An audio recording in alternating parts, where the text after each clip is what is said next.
Coming up next on the Jeff Crilley Show, I've been a storyteller in my entire adult life, but I can't hold a candle to my next guest. He is a global brand storyteller. You're going to meet him and hear his incredible journey next.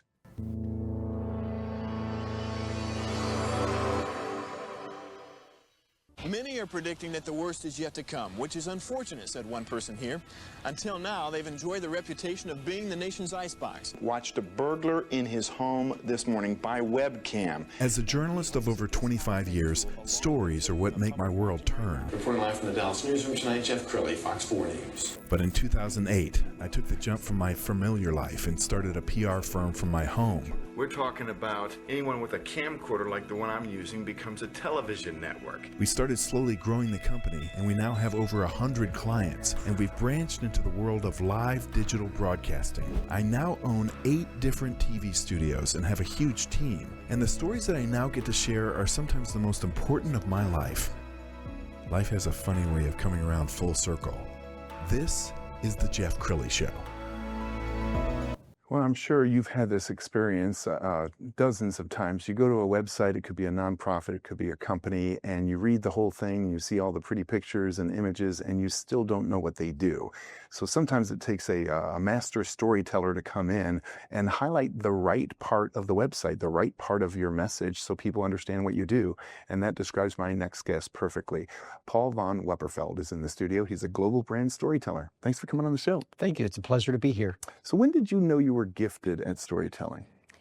I think that it has been a gift that I've had most of my life. I liked to tell stories, sometimes tall tales, when I was growing up. And I looked for an opportunity to make that part of my professional life. I attended the University of Texas, where I studied history, mainly because I found history interesting. And then when I graduated, this was right about the time that the technology world was getting going down there. And I discovered that there was a niche for someone with my background and my writing experience to be able to go into these technology companies that were filled with engineers and help them to put together a compelling message. And it just sort of grew from there. And I think that's probably one of the most difficult stories to tell is technology, because often they have kind of an industry speak, and so they put all these flowery words on their website and nobody knows what they do. What's one of your favorite success stories? I would say one of my favorite success stories was a product that TI had come out with, just, again, on the technology side. It was an RF device that would allow people to use a secure changing code to unlock the doors of their cars. This was in the late 1990s. This was something very new. I think it's pretty common now, actually. And we did a launch on this that included doing some video, a landing page on the website, all kinds of things. And it really did great. It was one of the most successful campaigns that TI had ever done. I just enjoyed working with it because of the opportunity to work in multiple mediums to tell the story. Yes, and you've branched out beyond technology. Tell the story about Hurricane Maria. Oh, yes. Back when Hurricane Maria devastated Puerto Rico, that was something that really touched a lot of hearts within TI, because TI recruited from one of the universities down there so that it could add to the diversity of its workforce. So there were a lot of people that had direct ties to Puerto Rico, and they felt like they wanted to do something about that. I volunteered to help pull together the company-wide effort on that. And when we first met, we were talking through what we wanted to do, and the team there said, well, let's set a high goal of raising $5,000. And I thought, we can do better than that. So what we ended up doing was we went to several of the executives and we said, the employees want to raise money for Hurricane Maria relief, and would you be willing to match whatever they raise dollar for dollar? And one of them agreed, and then we went to the next one and said, so-and-so has said that he will match the employee raised funds dollar for dollar. And we ended up getting around 4 different executives from TI to agree to do this 100% match. Ultimately, we ended up raising $60,000 that we were able to send down there to the university and also to the Red Cross for relief. And I was really proud to be part of TI and part of that team. Incredible. He's also a prolific blogger, and we're going to put his LinkedIn profile up later in this broadcast. But I want to feature one of your recent posts. Let's go ahead and put this up on the screen. This is about laying off people and how you communicate that. Share a little bit about that. Sure. Unfortunately, layoffs are something that nearly every major company has to go through at one time or another. And I've seen it done in ways that were really bad and left the employees feeling, frankly, not so great about the company and about themselves. I've also seen companies that did it really well. And I will say that in recent years, TI has really done a good job of managing that. Really what it comes down to is treating people with dignity. If somebody is being laid off because of changes in the marketplace or changes in the economy, it's not because they've done anything wrong. It's simply because, that role is no longer viable within the company. So instead of having HR meet someone at their desk with a box and marching them out the door, give them some time to say goodbye to their friends. These are our friends, our colleagues, in some cases family members. So it's important to treat them with the dignity that we would want, because after all, they've done nothing wrong. They just happen to be in the wrong place at the wrong time. We're going to show another blog piece that you wrote about AI, and AI is the big buzzword. Everybody's talking about it, but I don't think people understand it. So what are your thoughts about AI? Well, as I cover in the piece, as a member of Generation X, I've seen pretty much the total transition from a paper-based society to a digital society. And the ways that we communicate now are completely different than when I began my career. AI, as you said, is certainly one of the big buzzwords right now, but really AI should be treated as a tool, not as a solution. Your story needs to be compelling, or AI is not going to be able to help you with it.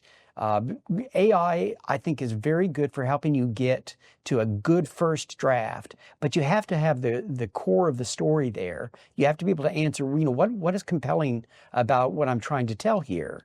And that's where you can leverage AI. Well, and you were making the point right before the show that if AI is overused, everybody's website looks the same.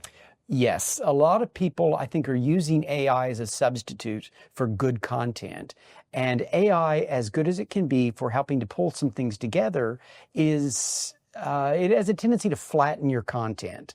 So if your content is not specific or compelling, it'll all sound the same. And somebody that looks at your website won't see much difference from your competitor's website, unfortunately.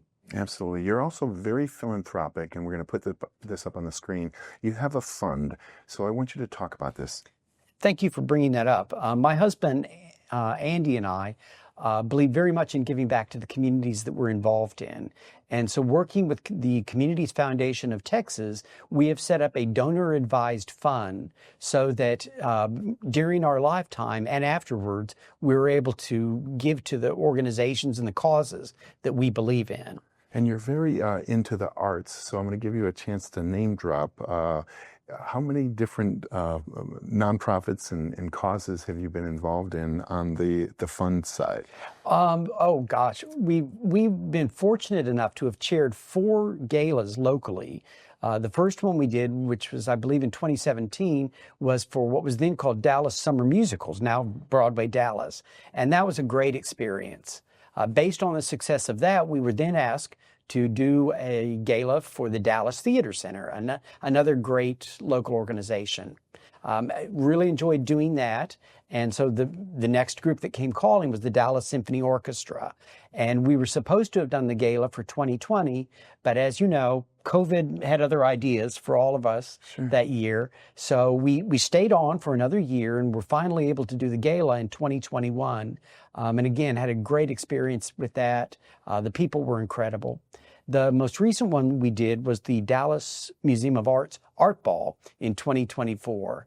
And again, the fun and the professionalism and the ability to raise a lot of money for a great cause was terrific. Do you feel a lot of pressure because the names you just mentioned are so famous? People already have been to these galas and events, and do you feel a lot of pressure like when you took on the Art Ball?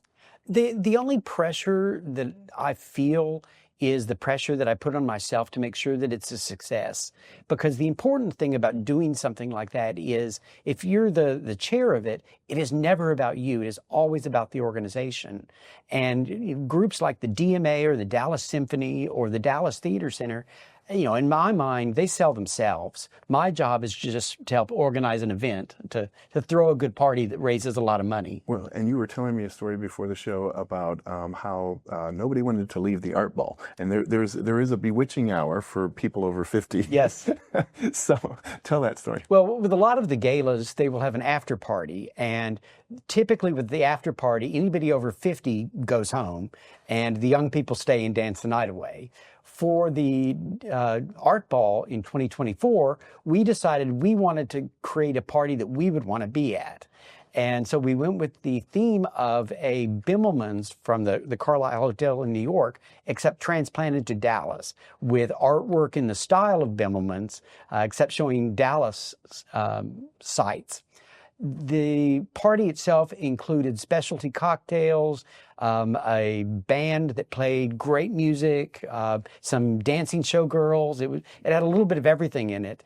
And that was one of those parties that we shut it down. I think we left probably at 12:30 when the party was supposed to have ended at 12. So that was one worth staying up for. So in the final couple minutes, I want you to talk about the art of great storytelling and why companies need to pay more attention to this.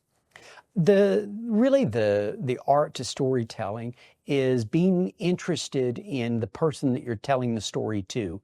What is it that they want to hear that you have to say? I've been very fortunate in that I work for some great organizations and have volunteered with some great nonprofits. So I've had the opportunity to experience a lot of things. I've traveled all over the world and met so many interesting people. And when you're interested in your audience, it makes it easy to tell the story and to just have a dialogue with them. If it's a one-way conversation, that's not going to be interesting for anybody but you. So you need to look at, what is the person that I'm talking to interested in, and how can I connect with them on a personal level? In the business world, that means instead of spouting off all the technical features of the product that you're trying to sell, what are the benefits that the customer wants from that? And that's where you tell your story, and that's where you can make it exciting. Wow. Paul, I can see why you've been so successful throughout your career, and you're still a young man, so you got a lot of years ahead of you and a lot of more important stories to tell. So we're going to end with his LinkedIn page so you can get in touch with him. There it is on the screen. Paul, thank you so much for coming on the show. It's been a pleasure. Thank you. You bet. That's it for now. We'll see you next time.